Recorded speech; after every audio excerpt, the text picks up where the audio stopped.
Supreme कोर्टामध्ये हे petition दाखल करण्यात आलं आहे। याचिकेवर थोड्याच वेळात सुनावणी होणार असल्याची माहिती ही समोर येतेय। तर नवी दिल्लीमध्ये काही क्षणात सुनावणी होणार आहे आणि याकडे सगळ्यांचं लक्ष लागल्याचं पाहायला मिळतंय।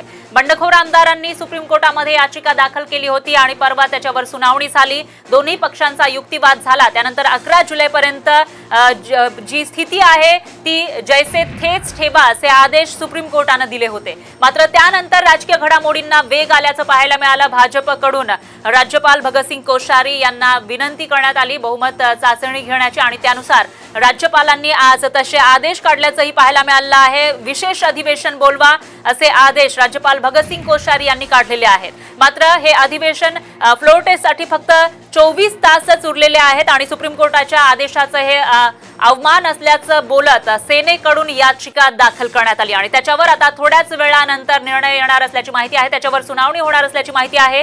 त्यामुळे आता हा निकाल नेमका कोणाच्या बाजूने असणार हा प्रश्न उपस्थित होतोय। काही मिनिटांमध्ये कोर्टाचा निर्णय येणार असल्याची माहिती आहे आणि त्याच्यामुळे आता आजचा हा जो सुप्रीम कोर्टाचा निकाल असेल तो कोणाच्या बाजूने येणार हा सगळ्यात महत्त्वाचा प्रश्न या ठिकाणी उपस्थित होतोय।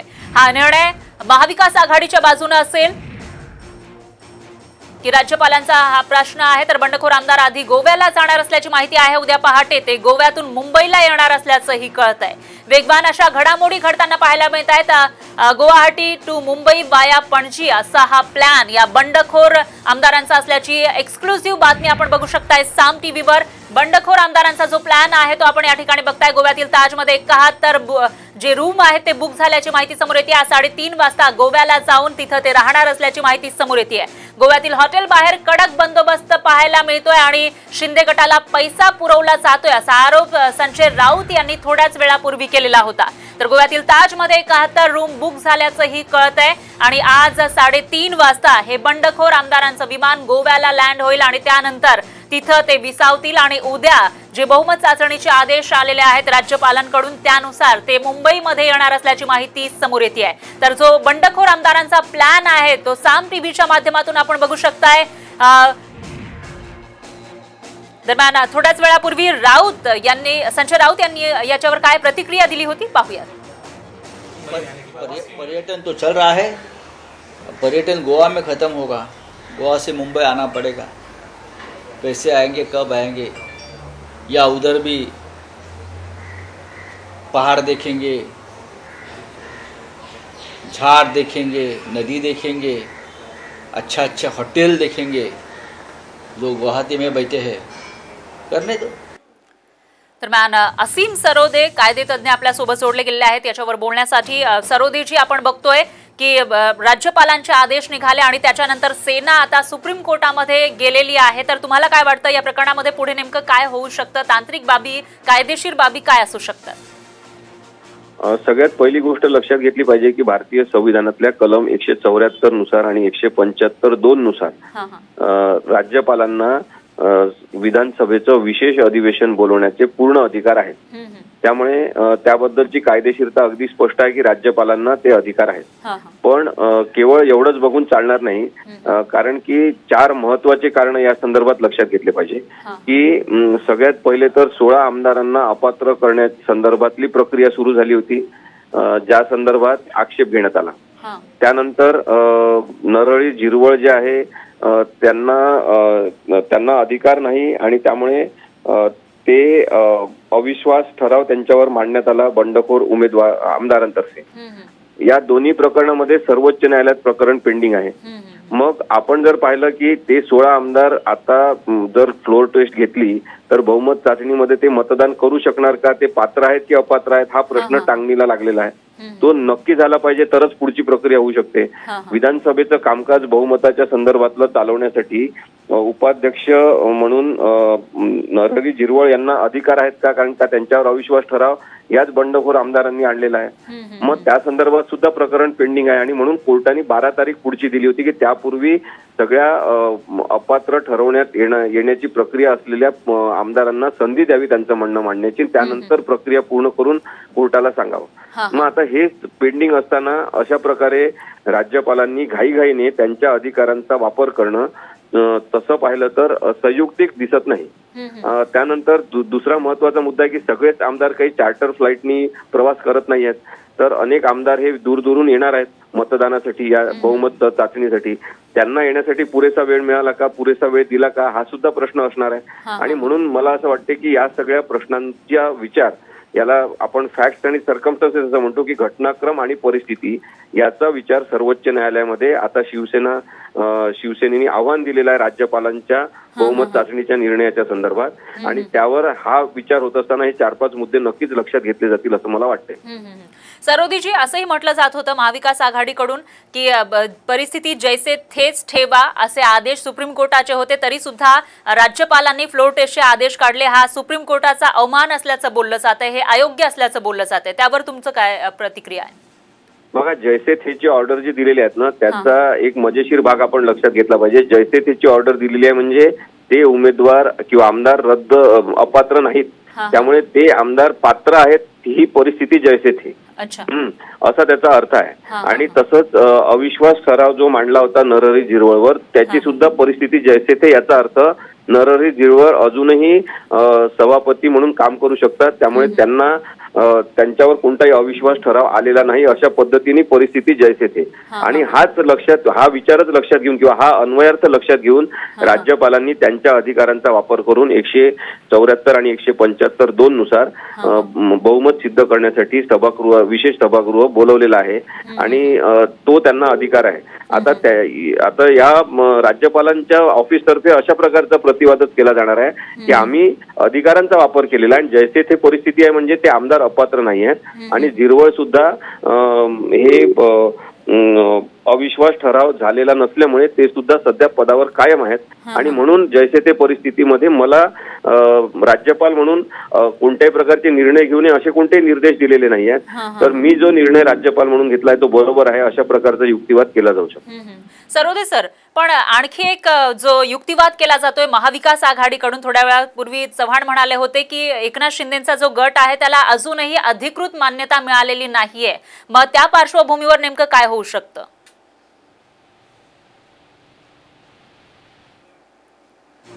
तर आपण बघतोय सीम सरोदे यांनी या ठिकाणी ज्या कायदेशीर बाबी आहेत त्या सांगितलेल्या आहेत, जे फॅक्ट आहे सध्याच्या परिस्थितीमध्ये तेही या ठिकाणी त्यांनी सांगितलेले आहे. तर महाविकास आघाडीचे वकील अभिषेक मनू सिंघवी हे सुप्रीम कोर्टात पोहोचल्याची माहिती समोर येते. भाजपचे वकील नीरज किशन कौल सुद्धा या ठिकाणी पोहोचल्याची माहिती आहे. तर आजच्या सुनावण्यांची यादी काही क्षणात येणार आहे आणि त्यानुसार आता ही सुनावणी नेमकी किती वाजता सुरू होणार ते पाहावं लागेल. यादीवरून सुनावणी आज होणार की नाही ते कळणार असल्याचं कळत आहे. तर आताची ही सगळ्यात मोठी आणि महत्त्वाची बातमी म्हणावी लागेल. तर सुप्रीम कोर्टामध्ये सुनावणीला सुरुवात झाल्याचं कळत आहे. आताची ही सगळ्यात मोठी आणि महत्त्वाची बातमी. सेनेचे वकील मनोज सिंघवी हे सध्या युक्तिवाद करत असल्याची माहिती समोर येते. आताची सगळ्यात मोठी आणि महत्त्वाची बातमी म्हणावी लागेल. बंडखोर जे आमदार आहेत ते सुप्रीम कोर्टामध्ये गेले होते आणि त्यानंतर त्याच्यावर युक्तिवाद झाला होता आणि परिस्थिती जैसे थेच ठेवा असे आदेश सुप्रीम कोर्टाने दिलेले असताना राज्यपाल भगतसिंग कोश्यारी यांनी उद्या फ्लोर टेस्ट घेण्याचे आदेश दिलेले आहेत. त्यामुळे 24 तासांच्या आत हे फ्लोर टेस्ट बहुमत चाचणी शक्य नसल्याचं, त्याचबरोबर ही जी चाचणीचे आदेश आहेत ते अयोग्य असल्याचं जे मत आहे ते महाविकास आघाडीकडून येताना दिसतंय. आणि त्यामुळे आजच्या या सुनावणीमध्ये नेमकं काय होणार ते पाहणं महत्त्वाचं असेल. दरम्यान थोड्याच वेळापूर्वी काही क्षणांमध्ये या सुनावणीला सुरुवात झाल्याचं पाहायला मिळते. आताची सगळ्यात मोठी आणि महत्त्वाची बातमी. आणि आज सुप्रीम कोर्ट या निर्णयावर नेमका काय निकाल देणार त्यावर महाराष्ट्राचं राजकीय भवितव्य ठरणार आहे. मागील बऱ्याच दिवसांपासून महाराष्ट्रातील राजकीय पटलावर हे जे काही नाट्य सुरू आहे, महानाट्य सुरू आहे, ते महाराष्ट्राची जनता बघतीये आणि त्यामध्ये दररोज वेगवेगळ्या घडामोडी घडताना दिसत आहेत. तर आज ज्या घडामोडी आहेत त्या सर्वच राजकीय पक्षांच्या गोटात होताना पाहायला मिळत आहेत. सर्वच राजकीय पक्षांच्या बैठका सध्या सुरू आहेत. कोण नेमकं काय करणार आणि सुप्रीम कोर्ट याच्यामध्ये काय निकाल देणार त्यावर आता पुढच्या ज्या काही बाबी आहेत त्या अवलंबून असणार आहेत. त्यामुळे आता पुढे काय होईल ते पाहावं लागेल. तातडीची सुनावणी गरजेची असल्याचं सेनेच्या वकिलांनी या ठिकाणी सांगितल्याची माहिती आहे. सिंघवी यांनी सांगितलेलं आहे. तर सुप्रीम कोर्टामध्ये सुनावणीला सुरुवात झाल्याचंही कळतंय। सेनेचे वकील मनोज सिंघवी हे सध्या सुप्रीम कोर्टामध्ये बोलतायत आणि सुप्रीम कोर्टामध्ये नेमकं काय काय होतंय त्याचे प्रत्येक अपडेट साम टीव्ही आपल्या प्रेक्षकांपर्यंत पोहोचवत राहणार आहे। तर बंडखोर आमदार जेव्हा सुप्रीम कोर्टामध्ये गेले होते त्यावेळेला युक्तिवाद कसा झाला त्याचेही प्रत्येक पॉइंट साम टीव्हीने या ठिकाणी दाखवले होते आणि त्यानुसार आज सुद्धा ज्या पद्धतीचा युक्तिवाद या ठिकाणी होईल, जे मुद्दे दोन्ही पक्षांकडून मांडले जातील, पक्षांचे जे वकील आहेत त्यांच्याकडून मांडले जातील, त्याचे प्रत्येक अपडेट आपण साम टीव्हीच्या माध्यमातून बघू शकणार आहात। तर अभिषेक मनोज सिंघवी हे सुप्रीम कोर्टामध्ये पोहोचले। दरम्यान ही दृश्य आपण बघू शकताय, आशिष शेलार आणि देवेंद्र फडणवीस यांची ही दृश्य आहेत।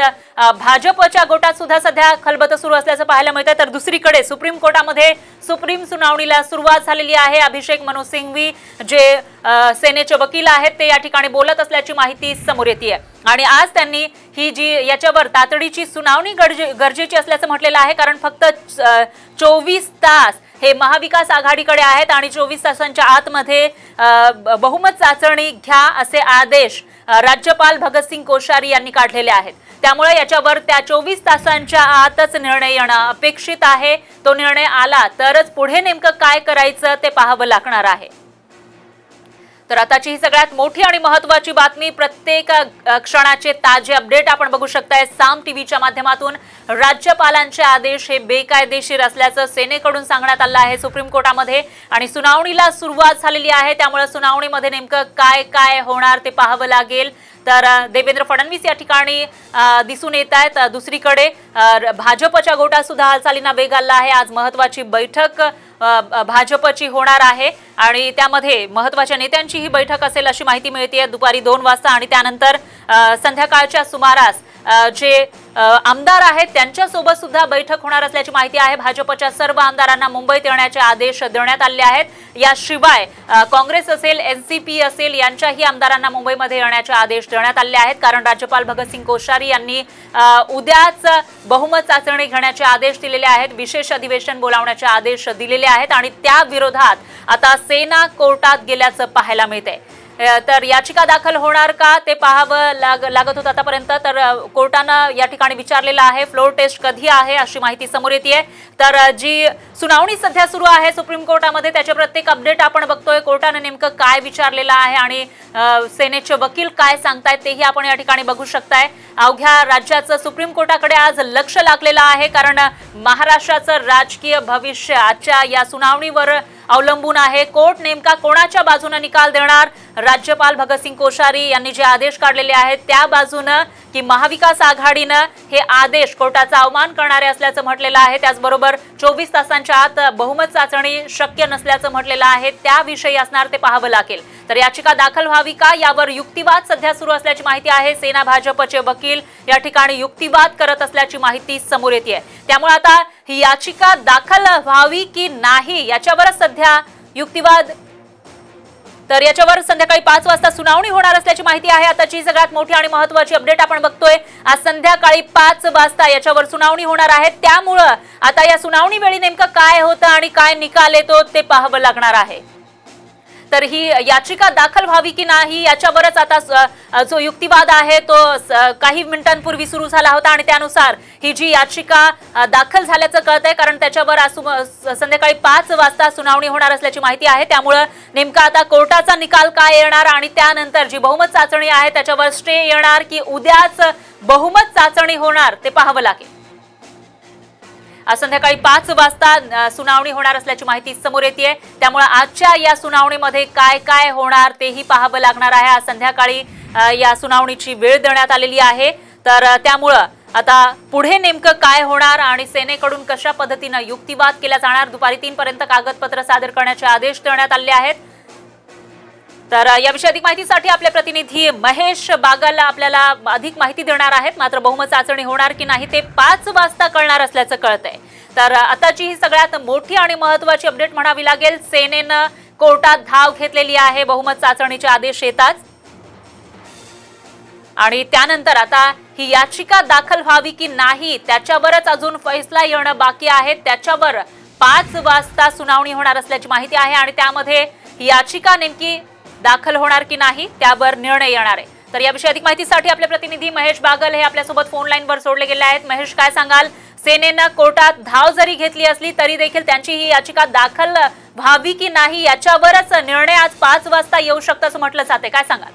नक्कीच शिंदे गटाकडून सर्वोच्च न्यायालयामध्ये जी याचिका दाखल करण्यात आली होती त्या ठिकाणी त्यांना निर्णय देण्यात आलेला होता की 11 जुलैपर्यंत परिस्थिती जैसे ते ठेवा आणि त्यानंतर महाराष्ट्राचे राज्यपाल भगतसिंग कोश्यारी यांच्याकडून मुख्यमंत्र्यांना पत्र जातं. त्याच्यामध्ये ते सांगतात की तुम्ही फ्लोर टेस्ट सिद्ध करा.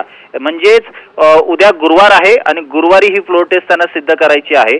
अशातच राज्यपालांच्या या निर्देशाला जे राज्यपालांनी मुख्यमंत्र्यांना जे निर्देश दिलेले आहेत त्याच्या विरोधात जाऊन शिवसेनेचे प्रतोद जे आहेत सुनील प्रभू यांनी सर्वोच्च न्यायालयामध्ये याचिका दाखल केलेली आहे.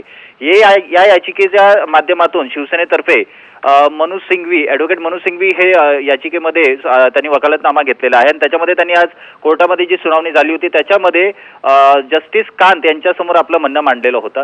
या सुनावणी दरम्यान जस्टिस कांत जे आहेत त्यांनी मनोज सिंघवींना विचारलं की फ्लोर टेस्ट ही कधी आहे तर त्यांनी सांगितलेलं होतं की गुरुवारी ही फ्लोर टेस्ट होणार आहे. मग त्या अगोदर तुमच्याकडून जी कागदपत्र येणं बाकी आहे म्हणजे एखादी याचिका जर कोर्टात जाते तर त्या संदर्भातली जी कागदपत्र कोर्टात जमा करायची असतात ती कधीपर्यंत तुम्ही दाखल करा. कारण जोपर्यंत तुमची कागदपत्र कोर्टात जमा होत नाही तुमचं म्हणणं काय आहे हे ऑन पेपर आम्हाला तुम्ही सांगत नाही तोपर्यंत या याचिकेवर सुनावणी होऊ शकत नाही. यावर मनोज सिंघवी जे आहेत त्यांनी आपल्या याचिका सुनावणी आपल्या आर्ग्युमेंटमध्ये म्हटलेलं होतं की संध्याकाळी मी 6 वाजेपर्यंत ही कागदपत्र सर्व जी आहे ती आम्ही कोर्टामध्ये सादर करू व त्यानंतर याच्यावर आपण सुनावणी घेऊ शकतो अशी विनंती या कोर्टाला केलेली होती. त्यानंतर कोर्टाने त्यांना 5 वाजताची वेळ दिलेली आहे. 5 वाजता सर्वोच्च न्यायालयात शिवसेनेकडून जी याचिका दाखल करण्यात आलेली आहे त्यावर सुनावणी होणार आहे आणि त्यानंतर जी याचिका शिवसेनेने दाखल केलेली आहे ती वैध आहे की नाही आहे त्यावर आर्ग्युमेंट करू शकतो की नाही त्यावर सुनावणी घेऊ शकतो की नाही हे सर्व स्पष्ट होणार आहे. कारण केवळ 48 तास आता उरलेले आहेत आणि अशातच जर शिवसेनेकडून याचिका दाखल केली जात आहे तर त्याच्यावर काय निर्णय देत आहे सर्वोच्च न्यायालय हे पाहण्यासारखं असणार आहे. अगदी महेश, दिलेल्या या सगळ्या माहितीबद्दल धन्यवाद. आपण पाहतोय की संध्याकाळी 5 वाजता फैसला होणार आहे. उद्या खरंच बहुमत चाचणी शक्य आहे का? राज्यपालांनी राज्य सरकारला आदेश दिलेले आहेत, ठाकरे सरकारला आदेश दिलेले आहेत बहुमत सिद्ध करण्यासाठी विशेष अधिवेशन बोलवून त्यांनी बहुमत सिद्ध करण्याचे निर्देश दिलेले आहेत आणि यावर आता शिवसेना सुप्रीम कोर्टात गेलेली आहे आणि या विरोधात नेमकी काय सुप्रीम कोर्ट भूमिका घेत आहे, काय नेमका निर्णय देत आहे ते पाहणं महत्त्वाचं असणार आहे. आज संध्याकाळी ही या संदर्भातला फैसला होणार आहे. 3 वाजेपर्यंत सगळी कागदपत्र पूर्ण करून द्यायची आहेत शिवसेनेला या संदर्भातली. कारण कोर्टाने असं म्हटलं होतं की या संदर्भातले कागदपत्र आमच्याकडे नसल्याशिवाय आम्ही तुमच्या मेरिट्सवर कसा निर्णय देऊ शकू. या सगळ्याबरोबर बोलण्यासाठी आपल्यासोबत आहेत अमेय चुंबळे, आपले प्रतिनिधी. अमेय, एक पेच प्रसंग म्हणता येईल असा राज्याच्या राजकारणात निर्माण झालेला आहे. याआधी सुद्धा महाविकास आघाडीचं सरकार जेव्हा सत्तेवर येत होतं त्याही वेळेला अशाच स्वरूपाचा पेच प्रसंग न्यायालयाच्या म्हणजे कोर्टापर्यंत गेला होता आणि आता सुद्धा तीच परिस्थिती कायम आहे. सध्या काय अपडेट्स आहेत? हो सर, सध्या अपडेट्स असे आहेत की सेनेचे जे वकील आहेत अभिषेक मनोज सिंघवी त्यांनी सुप्रीम कोर्टामध्ये काय युक्तिवाद केला हे आपण आपल्या प्रेक्षकांना सांगूया. मनोज सिंघवी इंग्लिशमध्ये असं म्हणाले की the floor test is illegal as it cannot include persons who are facing disqualification. म्हणजे विधानसभेच्या ज्या आमदारांसमोर किंवा ज्या आमदारांवर आमदारकीच रद्द होण्याची टांगती तलवार आहे त्या लोकांना घेऊन तुम्ही ही चाचणी कशी काय करू शकता असा युक्तिवाद सिंघवींनी केला. तर दुसरीकडे जे भाजपचे वकील आहेत नीरज किशन कौल त्यांनी इंग्लिशमध्ये असा युक्तिवाद केला की calling for the floor test is the prerogative of the governor. In any case the pendency of a disqualification application has nothing to do with the floor test. म्हणजे या आमदारांवर जी आमदारकी रद्द होण्याची टांगती तलवार आहे त्याचा या बहुमत चाचणीशी काहीही संबंध नाही आणि बहुमत चाचणीचा आदेश देणं हा म्हणजे हे जे गव्हर्नर किंवा राज्यपालांच्या अखत्यारीत येतं आणि त्याचा आधीच्या केसशी काहीही संबंध नाही. आणि त्याच्यावर कोर्ट काय म्हणालं म्हणजे जे न्यायमूर्ती आहेत कांत ते असं म्हणाले की तुमच्या युक्तिवादाशी आम्ही सहमत असो किंवा नसो पण कोणावरही अन्याय होऊ नये यासाठी आम्हाला सुनावणी घेणं गरजेचं आहे आणि सुनावणी उद्या किंवा परवा घेऊन काही उपयोग नाही कारण राज्यपालांनी उद्याच बहुमत चाचणीचे आदेश दिलेले आहेत. आणि त्याच्यामुळे आज जवळपास 5 वाजता म्हणजे 5 वाजताच्या आसपास आम्ही सुनावणी ठेवतो. तुम्ही 3 वाजेपर्यंत सर्व कागदपत्र द्याल याची खातरजमा करा असं आता कोर्टात घडलेलं आहे. अगदी. आणि या सगळ्या बाबत 3 वाजेपर्यंत कागदपत्रांची पूर्तता करण्याचे निर्देश कोर्टाने दिलेले आहेत. त्यामुळे आता शिवसेना नेमकी काय बाजू मांडणार ते पाहणं महत्त्वाचं आहे. आम्ही या सगळ्या घडामोडींकडे लक्ष ठेवून आम्ही तुमच्याकडनं या संदर्भातली माहिती घेणार आहोत. या सगळ्या घडामोडींबाबत आपण पाहतोय की आता सर्वोच्च न्यायालयात शिवसेनेनं धाव घेतलेली आहे। शिवसेना आता 5 वाजता काय सुनावणी होणार आणि त्यात सुप्रीम कोर्ट काय निर्णय घेणार यावर आता महाविकास आघाडीची पुढची रणनीती ठरू शकणार आहे। तुर्तास राज्यपालांनी राज्य सरकारला बहुमत सिद्ध करण्याचे निर्देश दिलेले आहेत। त्या संदर्भातलं पत्र ठाकरे सरकारला राज्यपालांकडून पाठवण्यात आलेलं आहे आणि त्यावर आता सर्वोच्च न्यायालयात शिवसेनेनं धाव घेतलेली आहे। या याचिकेवर नेमकी काय सुनावणी होते, सर्वोच्च न्यायालयातनं काय निर्णय घेतला जातो आणि या निर्णयानंतर महाविकास आघाडीची काय रणनीती असेल, या सगळ्या गोष्टी आपल्याला साम टीव्हीवर त्याचे ताजे अपडेट्स मिळत राहणार आहेत। राजकीय नाट्याला वेग आलेला आहे। जसं आपण पाहिलं होतं की 8 दिवसांपूर्वी सोमवारच्या सुमारास बंड झाल्याचं जेव्हा कळलं त्यानंतर राजकीय घडामोडींना वेग आला होता। हळूहळू आमदारांची भूमिका स्पष्ट होऊ लागली होती आणि आता आमदारांनी एक ठाम भूमिका घेतलेली आहे। कोणत्याही परिस्थितीत माघार नाही। आता भाजपसोबत जाण्याचा निर्णय जवळपास त्यांनी पक्का केलेला आहे आणि त्यानुसार आता गुवाहाटीमध्ये सुद्धा काही महत्त्वाच्या घडामोडी घडतात। गुवाहाटीतले सगळे आमदार सध्या कामाख्या देवीच्या दर्शनासाठी रवाना झालेले आहेत। तिथून ते दर्शन घेऊन आल्यानंतर गोव्याच्या दिशेने रवाना होणार आहेत। तुर्तास जी बातमी आपल्याकडे येते त्यानुसार मिरामार परिसरात या आमदारांसाठी हॉटेल बुकिंग सुरू झालेलं आहे। तिथेही भाजपचं सरकार आहे, तिथे सुद्धा भाजप यंत्रणा कामाला लागलेली आहे। त्यामुळे आता महत्त्वाच्या अशा घडामोडी घडत आहेत। एक मोठी अपडेट समोर येते। आधीच्या केसशी संबंध नाही असं शिवसेनेच्या वतीनं म्हणण्यात आलेलं आहे। बहुमत चाचणी बेकायदेशीर आहे, आधीच्या केसशी संबंध नाही असं भाजपनं म्हटलेलं आहे। त्यावर सुप्रीम कोर्टाने असं म्हटलंय की सुनावणी घेऊ अशी तयारी त्याने दाखवली। बहुमत चाचणी बेकायदेशीर असल्याचा युक्तिवाद शिवसेनेच्या वतीनं करण्यात आला होता। बहुमत चाचणी बेकायदेशीर असल्याचा दावा शिवसेनेनं या युक्तिवादादरम्यान केला होता। आधीच्या केसशी संबंध नाही, या सगळ्या ज्या वेळेला ही केस दाखल करून घेण्याची प्रक्रिया होती त्यावेळेचा झालेला हा युक्तिवाद आहे आणि त्यावर कोर्टानं आता निर्णय दिलेला आहे की 3 वाजेपर्यंत सगळ्या कागदपत्रांची पूर्तता करा आणि 5 वाजता आम्ही या संदर्भातली सुनावणी घेऊ। 5 वाजता ही सुनावणी झाल्यानंतर ही याचिका अगोदर दाखल करून घेतली जाईल, त्यानंतर दोन्ही बाजूचे युक्तिवाद होतील आणि त्यानंतर एखादा निर्णय कोर्ट घेणार। तोच आजच निर्णय घेतला जाईल का की पुन्हा तो उद्यावर गेला तर पुन्हा एक पेच प्रसंग निर्माण होऊ शकतो, कारण 11 वाजेपर्यंत उद्या बहुमत चाचणीचे निर्देश देण्यात आले। बंडखोर आमदार आधी गोव्याला जाणार असल्याची माहिती समोर येते। उद्या पहाटे गोव्यातून ते मुंबईला येणार आहेत। काही वेळातच म्हणजे 3:30 वाजता दुपारी गुवाहाटीमधून ते मुंबईद्वारे पणजी असा त्यांचा प्रवास असणार आहे। बंडखोरांचा हा प्लान, त्यांचा एकूणच नेमकी रणनीती कशी असणार आहे, कशा हालचाली असणार आहेत या आपण साम टीव्हीवर पाहताय।